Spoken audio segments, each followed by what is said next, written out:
Okay. Good morning, everyone. So, balik tayo dito sa ating nakagawian, yung ating pagbablog ng... Pero bago ang lahat, paki-subscribe ang aking maliit na munting channel ko sa YT, Nonoy Dan TV po. So, ito, himulbulan natin itong post ni Aiko Melendez. Ano to, maraming nag-viral na.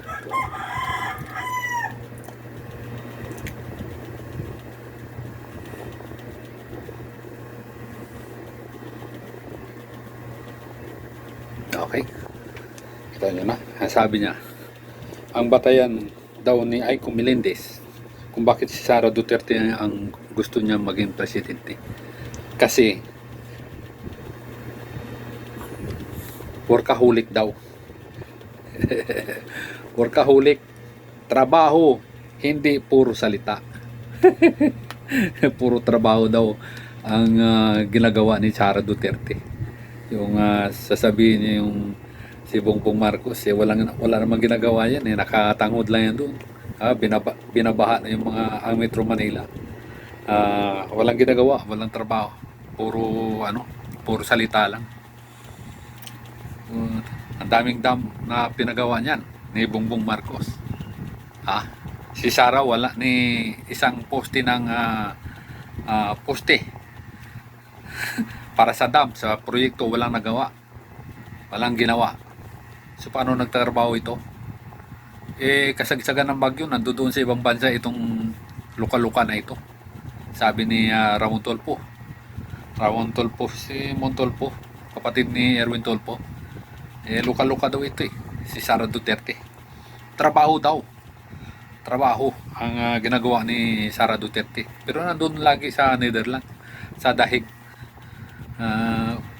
Tuwing may bagyo, nasa ibang bansa siya, nagpapasarap, nagparty-party, kasama yung sila Basti, sila Pulong, mga kapatid niya nandoon sa labas. Samantalang ang baha sa Davao, lampas tao na. Yun ang maraming ginagawa si Sara para kay Aiko Melendez. Ito sa Aiko Melendez, artista ito maganda ito nung kabataan niya, pero nung nagkaroon na ng karelasyon, nagbago na. Nagbago na ang lahat sa kanya. Naging mataba siya, tapos naging pumayat.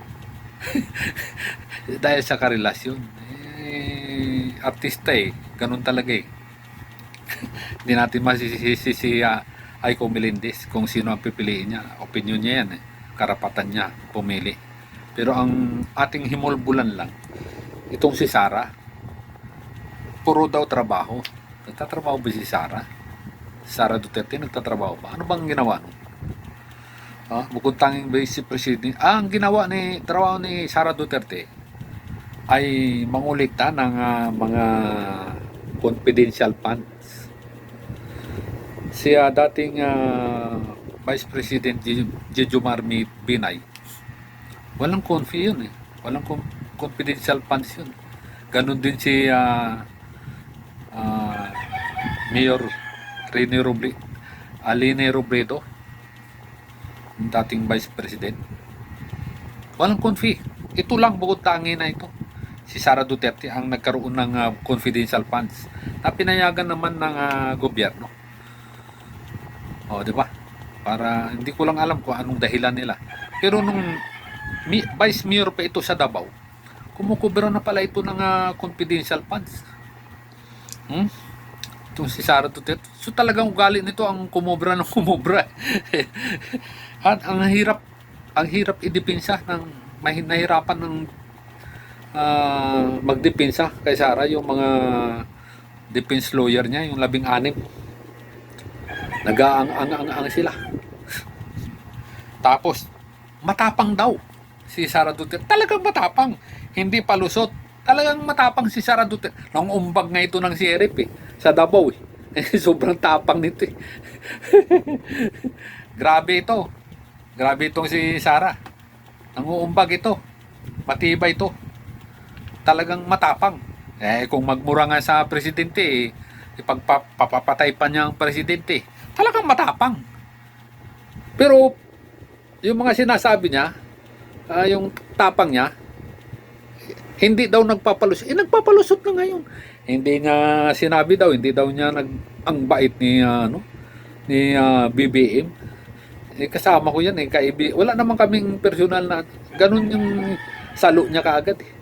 So talagang kung susuriin mong mabuti talagang baliktad. Baliktad ang utak niya Kubilindi, baliktad. Ang patungkol kay Sara Duterte. Disiplinado daw, disiplina, hindi pa impress. May disiplina daw si Sara Duterte. Pastilan na disiplina yan. Paano na disiplina nung umbag ka ng sheriff? Nagmumura ka, may disiplina ka ba sa sarili mo? Yung baha sa Davao, bumabaha yung lugar ninyo doon. Sa Terba yung nakuha ninyong confidential funds nung presidente patatay mo. Pero wala kang ginawa. Hindi mo na disiplina yung mga tao. Ang karamihan na nahuhuli ng droga ngayon sa Davao. Sobrang dami. So talagang kupal itong si Sara Duterte. Hindi pa impress ha. Hindi siya nagpapa-impress. Nagtanim ng ito eh. Yung gawa niya nagtanim ng puno sa bundok. Yun ang impress. Mai-impress ka doon. Puta, vice president ka ang trabaho mo tanim ng paubaya mo na lang sa sa DNR sa mga Bureau of Forestry yung mga pagtatanim na yan. Vice president ka, mangunguna to picture ganun. Sus, Ginoo, anong klase ka? At higit sa lahat kay Sara Duterte, sabi ni Haiko higit sa lahat takot sa Diyos. Takot daw sa Diyos takot sa Diyos. Nagmumura ka, takot ka sa Diyos. Wala ka nga Diyos, inamin mo nga na ikaw pa rin ang magiging hari doon sa impyerno. So talagang, asan ang takot mo sa Diyos noon? Sa impyerno ka.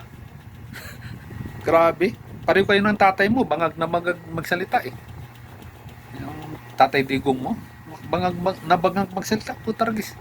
Dadaling ko kayo sa impyerno lahat. Doon, mag-ipon-ipon tayo, magkita-kita tayo. Tapos ngayon, sasabihin mo, may takot sa Diyos. Yung takot sa Diyos, hindi nagmumura yun sa Diyos. Hindi mo sasabihan ng Diyos na pinako ka sa krus. Tapos, Diyos ka, ipinako sa krus. Wala nang bilib sa'yo. Tao. Talagang ganun. Itong si Digong may anak ng Diyos, si Kristo yon. Pero ang sumunod siya doon kay Kibuloy na nagsabi sa nuggat daw. Pareho silang kulog. Sa saying si Kibuloy sa Pasig. Tapos ito pa. Ito. Confidential funds ginamit sa mga Christmas party at tree planting. Ayon sa mga dokumento mula sa opisina ni BP Sara Duterte. Mga confidential fund gagamitin mo sa tree planting. Confidential yan. Para yan sa mga insurgency, sa mga terorista. Doon mo gagamitin ang confidential fund. Kung hindi pa naman sangkatirbang kulangot ang nasa laman ng ulo nito si Sara confidential funds gagamitin mo sa Christmas party, tapos sa mga tree planting sa bundok. Ano yon? Yun ang lumalabas sa mga dokumento sa opisina ni Sara Duterte na iniimbestigahan ngayon sa impeachment court dyan sa Senado. At bukod pa doon ito Sara yan witness Sara Duterte's secret funds used for tables, chairs, equipment. Bihira naman, confidential fund kinuha mo sa gobyerno. at inilagay mo doon sa yung kagawaran mo diyan sa OBP. Tapos bibili mo lang ng tables, chairs at iba pa.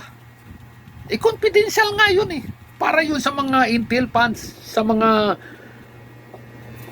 anak ng saging naman yan. Hindi na kailangan ipaliwanag dito kay Sara. Tanga talaga ginagawa tayong mangmang nitong si Sara Duterte. Ginagawa tayong tanga nito. Tapos gusto ninyo, ito iluloklok nyo. Hindi marunong magsalita ito Oh?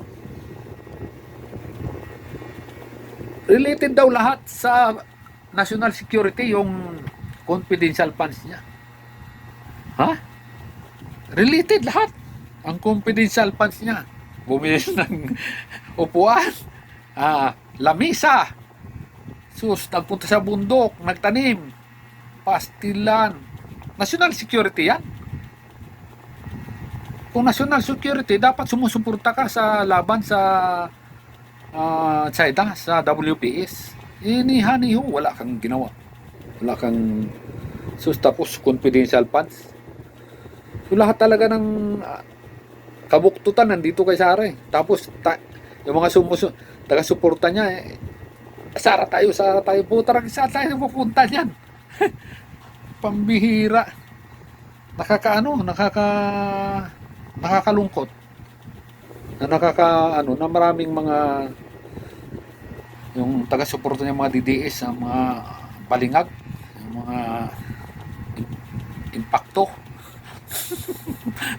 Maniwala kay Sara Duterte? Ala, sige. Maniwala pa kayo dyan. Kung di ba naman kayo mga isang gago at kalahati ng mga taga-suporta Gusto nyong dumilim ang gobyerno ng Pilipinas? Tama na yung kay tatay niya. Tatay niya, nakita na natin sinasabi ni Kung Sandro Marcos na pinaghintay sila doon sa VIP room ng Malacanang nung nagpunta sila na para magbigyan sila na ibigay kay Bongbong Marcos yung